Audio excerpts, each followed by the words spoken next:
Hello. Welcome. Thanks for joining me. Maisie Zzz here, holistic sleep specialist, and today we are going to be talking about the outdoors and quick tips, sleep hygiene. Okay, sleep hygiene. So if you are like most of the moms I work with, you are anxious to get your kids sleeping better, you are tired, you are willing to try anything, and you want it to be quick, right? These are the things that I hear all the time. I need sleep now. And the thing is that sleep doesn't have to be difficult. It doesn't have to take a long time. It doesn't have to be complicated. It can be simple. And that is what I like to call the quick wins. And there's a number of quick wins that I have that I always try and talk to families about and help them to implement. Today we're going to talk about one, and there'll be a couple more that I'm going to be releasing in a blog later today. So my number one quick win is to spend time outside. Now it seems simple and instinctual, and I think sometimes we forget our common sense, mommy brain and everything else, but the outdoors is so important for so many reasons. So it's important for our circadian rhythm because our body, so like our natural biological body clock, is actually a little bit longer than 24 hours, okay? So because of that, if we didn't have the sun, our rhythm would kind of just keep skipping ahead, right? So the sun helps to regulate us and to keep us in check. It's sort of like how, electronics, like our phones or our laptops might start going a little squirrely, or our internet might start getting a little bit persnickety, and you have to kind of either hit the refresh button or turn it off and turn it on again, and then it starts working again.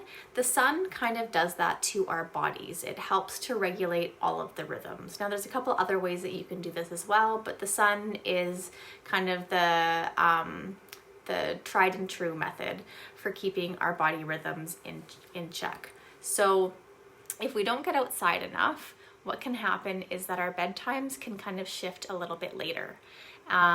So our natural clocks vary, they're a little bit longer. It's hard to say exactly how long yours is. It's kind of like 24 hours and like 10 minutes, or 24 hours up to 25 hours depending on the person. So that would mean, say, that if you didn't have any time outside and you were in a cave, for example, or if you were blind, this happens with people who are blind, you say your bedtime was at 7 o'clock one night, the next night you would probably fall asleep naturally around 7:15, and then the next night 7:30, and so on. And that would be like if your rhythm was 15 minutes longer. And like I said, we're all a little bit natural, but it averages out. So you might think, well,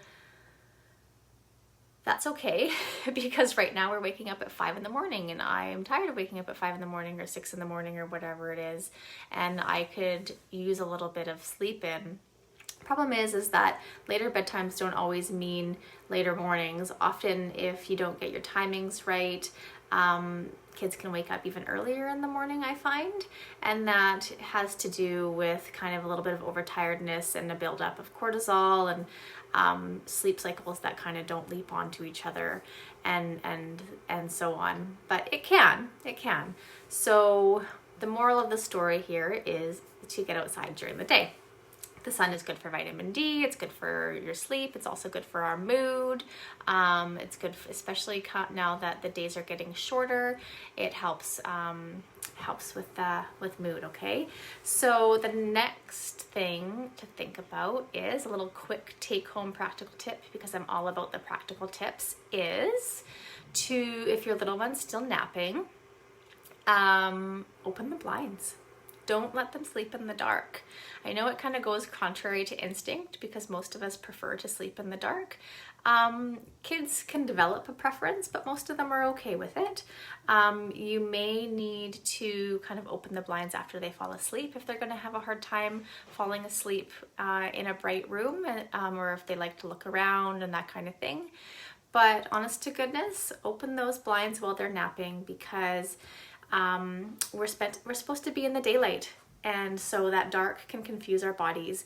It can, it's not a for sure thing, but it can, especially for longer naps, it can trick us into our bodies into thinking it's nighttime, and we can start to release melatonin, which is our nighttime sleepy hormone. And while we love melatonin and all of its goodness for helping our kitties sleep, we don't want it during the day, because that can just throw everything all out of whack.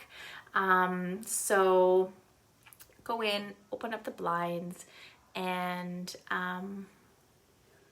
nap in the light. All right. For more, like I said before, for more quick wins, you can check out my blog. But other than that, that's it for today, guys. Happy sleeping.